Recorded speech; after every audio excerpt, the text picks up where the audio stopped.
Hi there, James here from the Barbican Theatre. This video is going to take you through a couple of little quick techniques to help you to get to the heart of a story, which makes your performance so much better and bigger. So let's get started. Storytelling is a vital part of theatre and performance. As humans, we're storytelling beings. We love to tell stories, we share them all the time. But understanding how a story works properly and can be its most effective takes you from just telling your friends a story down in a classroom or in a social situation to when you're performing.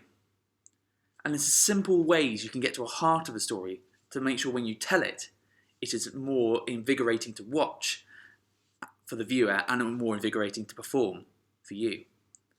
Mike Alfred says that storytelling allows us, performers and audience, to go anywhere in space and time. We're no longer bound by the practical limitations imposed on plays by the actual space and duration of performance. What Mike Alfred is saying is that storytelling is the most freeing thing you can do. Just being a simple act of one performer sharing a story with a small audience is one of the most powerful acts of performance. So doing it right is great fun, but it has to be formed in understanding how stories work. Now you might have seen this before, but there's a lot of theorists have come back to the idea that all good stories have three parts, or three acts. Now, Act 1 looks specifically at developing the setup. It's all about the exposition, like who are your characters, what are they doing, the inciting incident, and then after that you get your first major plot point, or plot point 1. This is where you set up your story and then start the narrative driving forward. You've given a bit of character details, and then you've also given them the character the drive that will drive the narrative forward and keep your audience engaged. As you can see then, it starts to dip slightly when we get to the midpoint in Act 2, because this is what's called the confrontation. So you also get the rising action that comes from that first plot point, that first exciting incident, but then it dips slightly to get a more developed, a more deeper understanding of what the character is going through. This complicates the plot normally. You see the rising action, which leads you to Act 3, which is called the resolution, which has the climax and the denouncement. So the climax is normally, as you know, when superheroes are beating each other up in that big final showdown, or it could be when they have the final confrontation between the antagonist and protagonist, so the evil person and the good person. That leads to the resolution or the denouncement. After the films, you always get that bit just after the main fight where everything is wrapped up. So that's really the basis of storytelling. As long as you follow those three acts, you have a really good sense of how to get a story started. But how do you find those three acts? Now I'm going to give you a simple challenge and technique that I use all the time and I really love, because it's a really good way of getting to the heart of a story.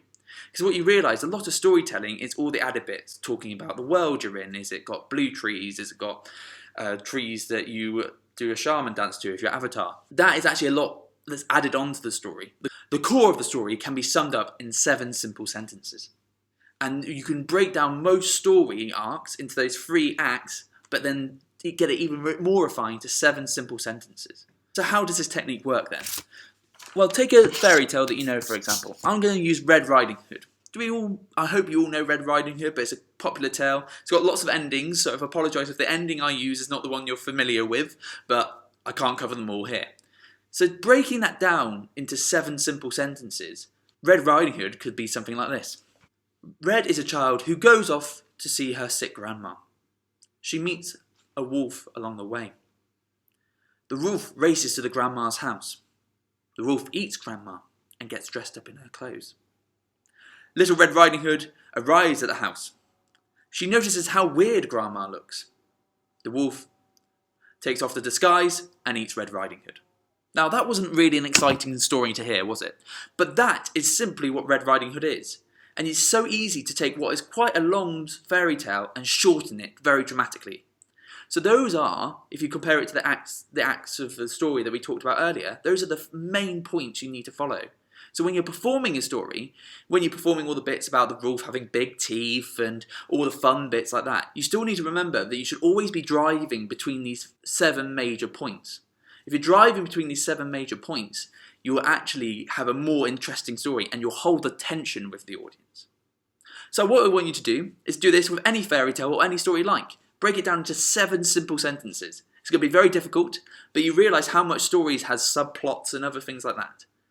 If you do the 7 simple sentences, you'll then be able to show off to your family and friends how good you are at telling stories when you add in the beautiful kind of the woods was dark and dingy and all that kind of stuff.